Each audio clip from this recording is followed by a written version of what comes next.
gbogbo ẹ̀yin ọkùnrin tí ẹ máa ń maltreat ìyàwó yín tó jẹ́ wípé ojoojúmọ́ ẹ mọ̀jú kẹ́ ẹ máa bá ìyàwó yín jà kẹ́ ẹ máa nà ìyàwó yín nílé lọ, ẹ súnmọ́ bí kí ẹ wá wo fíìmù Scars. Nínú fídíò yìí ni a ti máa gbọ́ ìgbà tí Scars apá kejì máa jáde. Scars ní èdè Yorùbá ni àpá. Yorùbá sọ wípé ojú àpá kò lè jojú ara, àti pé pálẹ̀ ní palọ́la tí ojú ò bá fọ́ bàìbàì ni a máa wò. Nínú fíìmù yìí ni ìtẹ̀lẹ̀ ti fẹ́ nà ìyàwó rẹ̀ pa. Ó sọ ìyàwó ẹ̀ di àpò ẹ̀ṣẹ́, lójoojúmọ́ ló ń na ìyàwó ẹ̀. Ìyàwó ẹ̀ ò mọ̀ ṣe rí lójú ẹ̀ débi pé ìyàwó ẹ̀ ti sú pátápátá. Ó ń ṣerú eléyìí fún ìyàwó ẹ̀. Gbogbo nǹkan tó ń ṣe fún ìyàwó ẹ̀ yìí òun ló ń jẹ́ kí ìyàwó gan máa pẹ́ débi iṣẹ́. Àwọn ará ibi iṣẹ́ ò sì mọ nǹkan tó ń ṣẹlẹ̀ sí ìyàwó.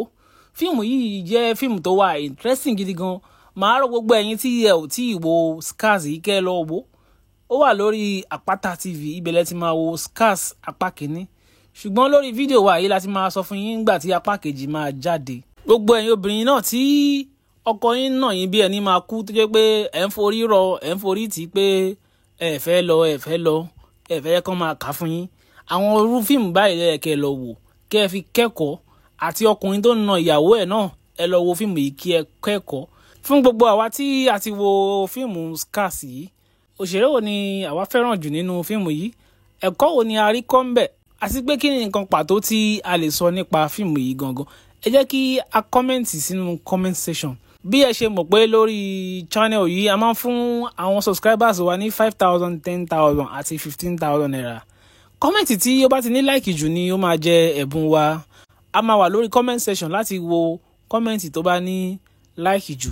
Kí ẹ sì má gbàgbé pé tí ẹ bá fẹ́ wo Scars apá kejì, ẹ subscribe sórí channel yìí.